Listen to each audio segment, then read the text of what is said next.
I was gripping my children's hands so tightly their knuckles turned white. The preacher's voice blurred into the cold wind. Dirt, roses, and grief all mixed into one suffocating moment.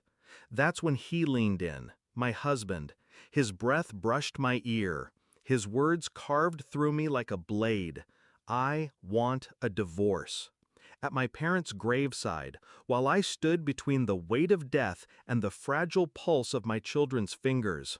I didn't cry, I didn't gasp. I just stared down at the caskets lowering into the earth, and for the first time, I knew the man I had loved was already gone. He had charm, that easy smile, the kind of ambition that makes you believe he could lift the whole world if he wanted. I thought he was my anchor, my safety. We built a life, children, a home, the illusion of forever. But illusions crack. The first fracture was subtle. Late nights at work, excuses that didn't align, a cologne I didn't recognize lingering on his shirt. Then the text message I wasn't meant to see. Last night was perfect. She'll never know. That's when the man I thought I married disappeared. In his place stood a stranger who wanted me discarded like a broken toy. Grief and betrayal are twin flames. They burn differently, but they both consume. I stood in that fire, and instead of turning to ash, I started forging steel. He thought his timing was perfect, that I'd be too broken by burying my parents to fight back. He didn't know what blood I came from, because in their passing, my mother left me something, a letter hidden in her jewelry box, sealed with wax. If you're reading this, it means I am gone. But know this, I've kept something safe for you, something you may need one day. Attached was a key, small, rusted, but heavy with promise.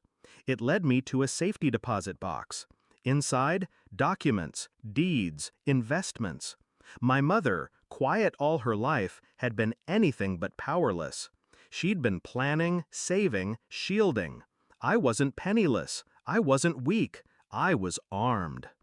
I played the grieving widow, the fragile wife, while behind closed doors, I was building my counterstrike. I moved my inheritance quietly into trusts under my children's names, secured the house in ways he didn't understand, shifted accounts so by the time he filed, there was nothing left for him to bleed. I hired the best attorney, one who knew how to handle men like him. I documented everything, his affairs, his neglect, the financial recklessness he thought I didn't notice. Every receipt, every lie, I cataloged like evidence in a trial. And then I waited.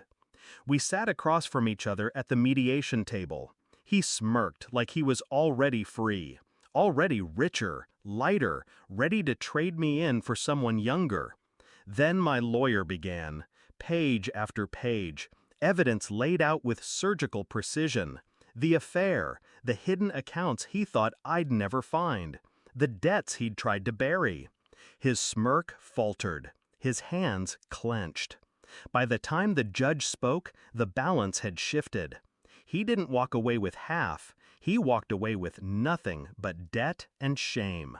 The house? Mine. The custody of our children? Mine. His reputation? Shattered. And the inheritance he never knew existed? Protected, untouchable. It came weeks later when he showed up at the house, defeated. He stood on the porch, the same porch where we once dreamed together. He looked at me like he didn't recognize the woman in front of him. Was it worth it? He asked, his voice hollow. I looked at him, this man who whispered my destruction over my parents' graves.